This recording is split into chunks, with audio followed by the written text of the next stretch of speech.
A single vehicle crash in Garrett County last night killed 2 people, and today investigators are trying to figure out what exactly caused their vehicle to leave the roadway, ejecting all 4 people inside. Strong thunderstorms beginning to fire up right on cue across sections of central and eastern Kentucky. We'll track those and track the potential for a lot of rain just ahead. And could the Confederate flag be on its way out in South Carolina? More on the push to remove it and what leaders in the southern states have to say. Tracking, alerting, protecting. This is WKYT News at 4.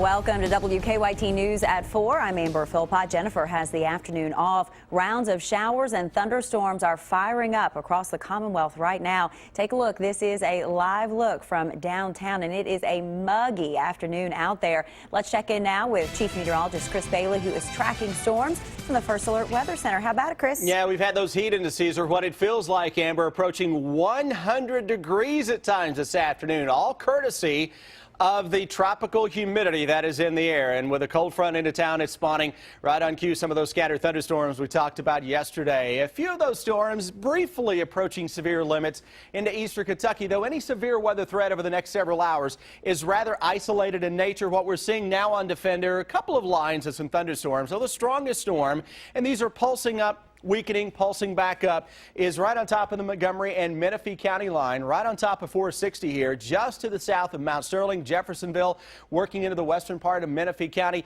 Another little thunderstorm on the south side of Winchester, Lexington. We had some big boomers on the east side of town not too long ago. As of now, not a whole lot of thunder and lightning showing up at the cells that Defender is tracking Nicholasville back toward the Danville and Lancaster areas. We'll see if those can grow into out-and-out thunderstorms over the next little bit. One more little line of some storms in the northern parts of Kentucky may just clip northeastern sections of our region. But we have a cold front that is right on top of the area now that is separating some milder air. This is some comfortable stuff. This is air you can breathe with that is coming in for a brief visit into Wednesday. The heat and humidity being pushed off to our south, going to try to return to the north.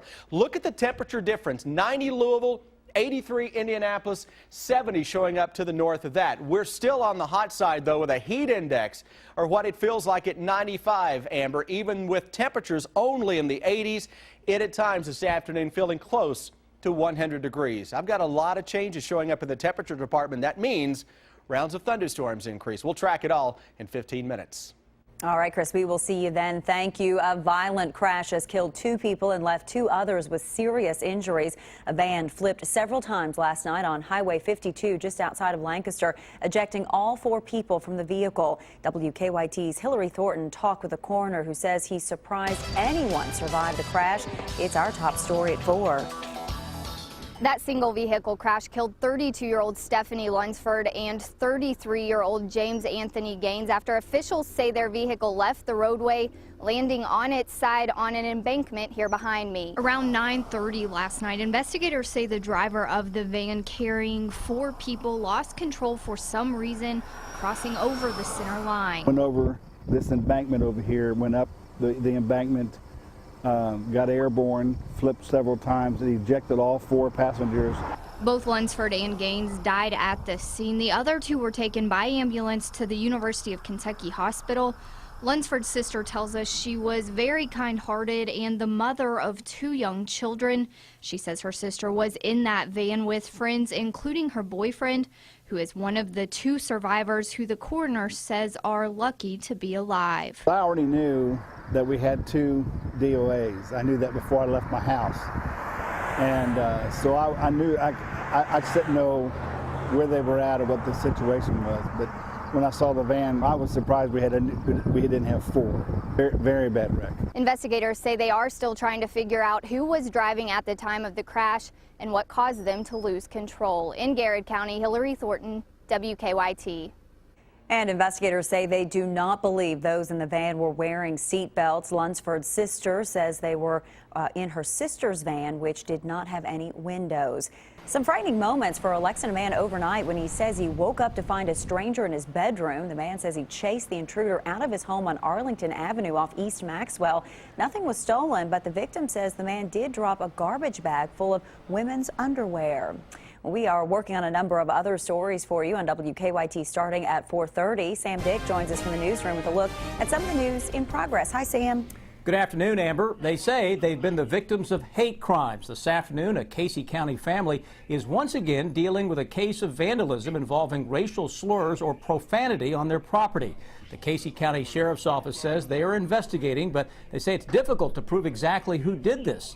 Tyrone Guest says the first incident happened on Father's Day. He says his family was gone to the lake and they came home to find the letters KKK and profanity on their front door. Then last night, while they were gone, he says he came home to find their car vandalized.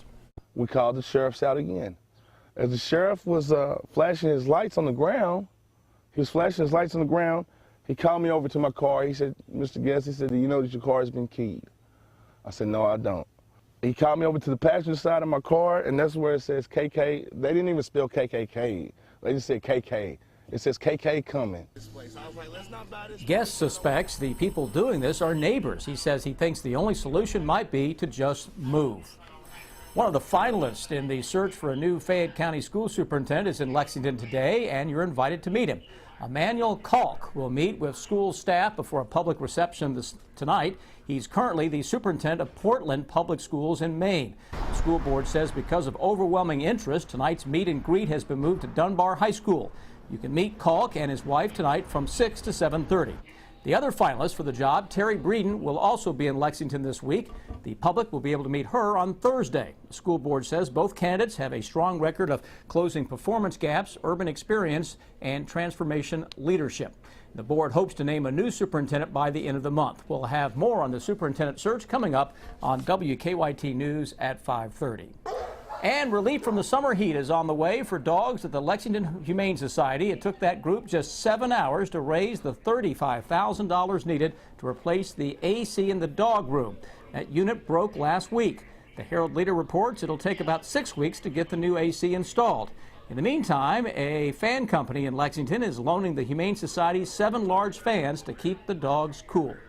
And that's a look at some of the news in progress. Amber, back to you.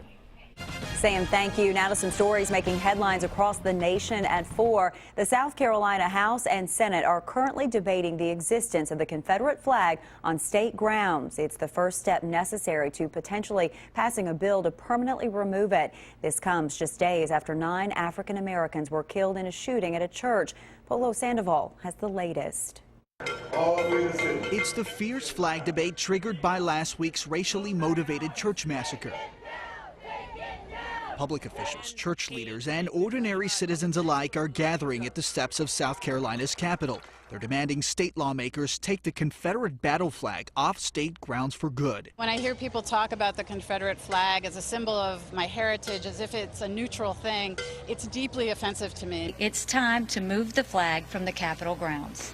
South Carolina Governor Nikki Haley has urged her state's General Assembly to take up the matter and vote on it as soon as possible. South Carolina Senator and Republican presidential candidate Lindsey Graham is changing his tune. He now says the flag has to go. God help South Carolina if we fail to achieve the goal of removing the flag. Critics argue the debate should come later, after residents have time to grieve. It's unfortunate that it would appear to some that we're leveraging their grief. The Confederate conflict is spreading to other states. Some lawmakers in Mississippi want to change their flag, which includes a controversial emblem.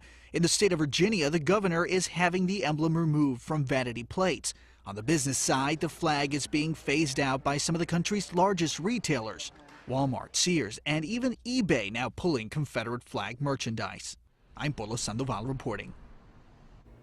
New York Governor Andrew Cuomo is expressing renewed confidence that 2 killers who escaped from a prison in northern New York earlier this month will be caught after searchers found DNA evidence linked to them at a hunting cabin. The search for David Sweat and Richard Matt is now focused about 20 miles west of the prison at the northern edge of the Adirondacks.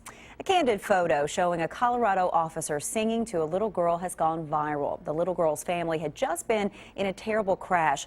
Brighton officer Nick Struck was on patrol last week when he was dispatched to the deadly accident. The father died instantly. The mother and 3 young children were injured. While paramedics worked to save them, they handed the 4th child, a 2-year-old girl, to Officer Struck.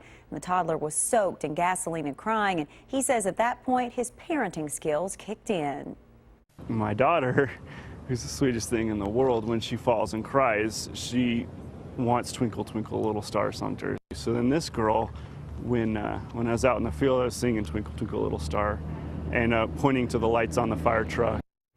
Well, that is a special officer there, a woman who stopped to help snap the picture of Officer Struck in action. It has been retweeted now thousands of times. Officer Struck says what he did is no different than what any other officer would do. Mild gains across the board on Wall Street today. The Dow, NASDAQ, and S&P 500 all up a fraction of a point. Former Federal Reserve Chief Ben Bernanke is weighing in on plans to change the $10 bill. Bernanke says he's appalled by plans to replace Alexander Hamilton on the bill with a woman. He calls Hamilton the best and most foresighted economic policymaker in U.S. history. Bernanke says adding a woman is fine, but she should replace Andrew Jackson on the $20 bill instead. Home rental prices are climbing, and the cities with the biggest gains may surprise you. Not New York or San Francisco, but rather Jackson, Mississippi and Portland, Maine. Real estate data firm Zillow says nationally prices climbed just over 4% last month compared to a year ago. Monthly rent has shot up 22% in Jackson and 17% in Portland. Remember that time that you wrote something disastrously personal but accidentally hit reply all and looped in everyone else? Good news for you. There's a way to reverse the damage done. Gmail now gives users the option to set time delay between 5 and 30 seconds before sending an email with the undo send button. You can enable the function by clicking on the gear wheel icon at the top right of the Gmail display hub and then settings. Google has already started updating accounts, but it could take 2 weeks for everyone to see those changes. It is a lawn party like no other, and it's happening at Ashland, the home of Henry Clay. Our Deanne Stevens is out and about today with a preview for us. Hi, Deanne. Hey, good afternoon, guys. We are joining you from Ashland, home of Henry Clay Estate, where look at the beautiful grounds here. Tents are going up for a big old lawn party happening here this weekend. Carol Russell is with us. Carol, what is the Ashland Lawn Party? 19th year? Is that what you said? 19th year, yes. This is considered to be summer's best party, and we have great live auction items, silent auction items. It's a fun time to be outdoors. The attire is summer white. Right. So we have music, and it's just a great time. Well, it's a great celebration of summer and a great celebration of Ashland. Talk a bit about that and the money for the event, where all that goes. The proceeds goes towards the maintenance and upkeep of the Ashland estate. And because we receive no monies from the state or federal governments, and so we rely heavily on fundraising events like this, and this is our biggest one of the year. Okay, and this is a big old celebration, one that actually just sold out today. The good news is they have a waiting list that you probably want to get on because the event is happening this Saturday. Jim Clark with us. Tell us why. It's a big sellout every year. Well, people love to support Ashland and to protect the legacy of Henry Clay, and it's just a beautiful setting. I mean, who wouldn't want to come have dinner in a setting like this? So it's something that people have really looked forward to each year, and they also know that there's going to be some great auction items. Yeah, let's talk about those items. Dean can show what we have here. What are we showing? Well, we have this incredible satchel handbag from LV Harkness, and this will be accompanied with a limited edition Breeders' Cup scarf. Wow. So it's the purse and a silk scarf. Nice year to get your hands on that. Yes, and here we have a real piece of treasure. This is a gold necklace with a silver Spanish coin that was found in the shipwreck of the Atocha, which went down in the 1600s off of Key West. All right, and many other items that we're going to tell you about coming up at 4:50 and how you can get on the waiting list for this weekend's event. I'm Deanne Stevens, out and about at Ashland. Back to you guys. It is time now for Better Living, health, education, and consumer news that impacts your life. If done properly, the ancient art of yoga can give you flexibility, help your mental and physical state, and alleviate your stress, but you have to know what you're doing. Here's Martha Shade with some tips. Exhale and folding forward. Marshall Sanders has been a registered yoga instructor for 5 years and has enjoyed yoga since he was a teen. So when reports of yoga-related injuries such as strained backs, slipped discs, muscle injuries, and sprains began to pop up in the news, Sanders knew what the problem was. People were not being trained properly.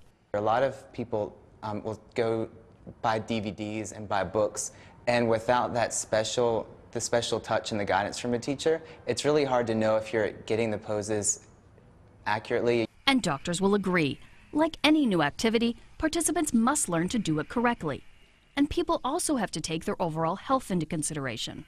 Do they have any conditions like osteoporosis or something that will put stress on their spine or fracture their spine? Neil Ruiz has been a yoga student for about 3 years. It's helped him with job stress and previous injuries. He says a smaller yoga class helped. When you go one-on-one or maybe one-on-two, you get that attention to learn how to do the asanas correctly. Experts say look for a certified yoga studio and start slowly. Because there are different degrees of yoga, instructors recommend that you gradually work into a program that's comfortable for you. And talking to your doctor about doing yoga is always a good idea. For today's Health Minute, I'm Martha Shade. We have a warning for women who wear skinny jeans. Doctors in Australia say women who squat in skinny jeans for an extended period of time could damage their leg muscles and nerves. They say a 35-year-old woman damaged her nerves after spending hours squatting while cleaning out cabinets.